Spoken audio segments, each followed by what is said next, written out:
God. They're not here to negotiate. Meaning? They were waiting for the cameras. They want everybody watching.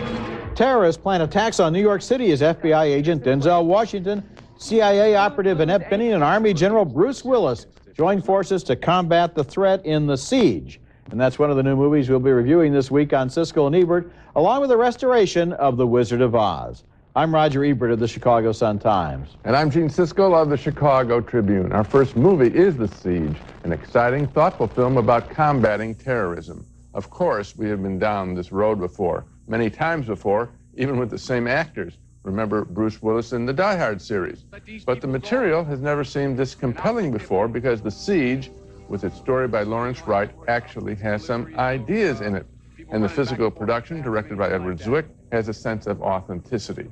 The script doesn't cave into political correctness, offering us a clear portrait of Muslim zealots who believe their cause is divine and therefore not easily dismissed, thus raising the stakes in the picture. But early on in the film, when a busload of passengers is held hostage, the identity of the terrorists is not yet known. I'm going to take your silence to mean that you're considering my offer.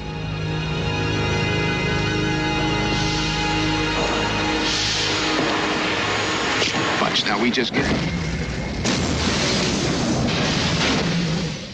Denzel Washington, who may hold the record for convincing killers and suicides not to act on their impulses, performs a similar function in The Siege as a quick-to-anger FBI agent. Every snitch, twist him inside out. Every source, turn him upside down, see what falls out of his pocket, shake the trees, throw some money at him, whatever it takes. I want results. His testosterone rush is blunted by a CIA specialist, Annette Bening, who plays atypically for her intelligent character. You know, Hub, may I call you Hub? Yes, you may. If you guys hadn't blown the surveillance, we'd have been able to follow the money. What do you say, Khalil? You would have led us right to your friends, wouldn't you? What friends? She also has to deal with another macho player as the planning goes on, as The Siege takes us deeper into the quandary of just how many civil liberties some of us, especially minorities, may have to give up to combat terrorism effectively. A general, played by Bruce Willis, takes a predictably hard line. The time has come for one man to suffer in order to save hundreds of lives. One man.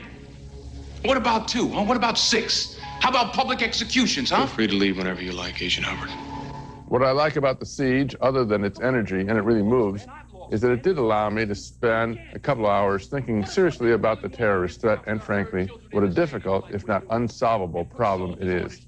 And that's more than enough to give this exciting, thoughtful film a thumbs up. Thumbs down for me, Gene. Wow. The last 30 or 40 minutes are not that exciting to me. It seems to degenerate into a bunch of standoffs instead of really dealing with the issues. And I'm afraid I'm going to sound politically correct, but I didn't like the way that this movie really kind of lumped together all Arab Americans as the host community for terrorism.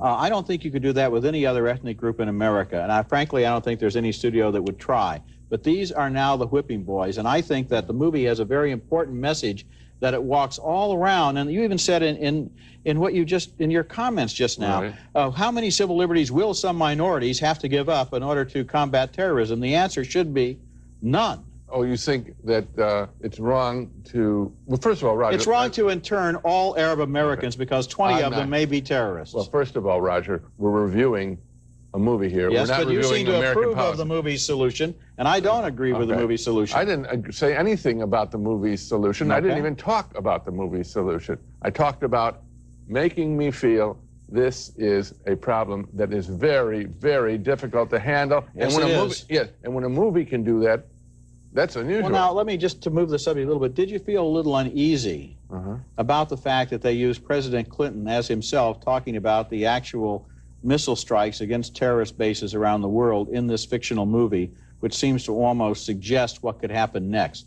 Do you feel like they're playing with fire?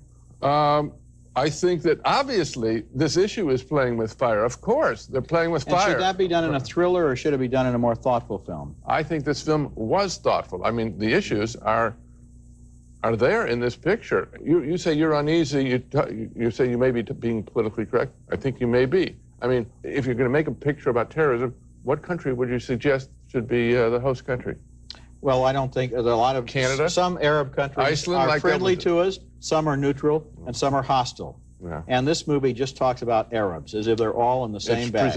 It's presenting one instance. That's if people are foolish enough to make the judgment that this applies to every country, then they are foolish. Yeah, but I'm afraid that people who go to thrillers are foolish enough to make judgments like that. So what you're saying is that this picture should be blamed because there are dumb people out there who will misunderstand it. No, it should have just been thought about before they put those ideas out where they can do mischief. I think that it is bold to put them out in this politically correct era. Okay, next movie in our next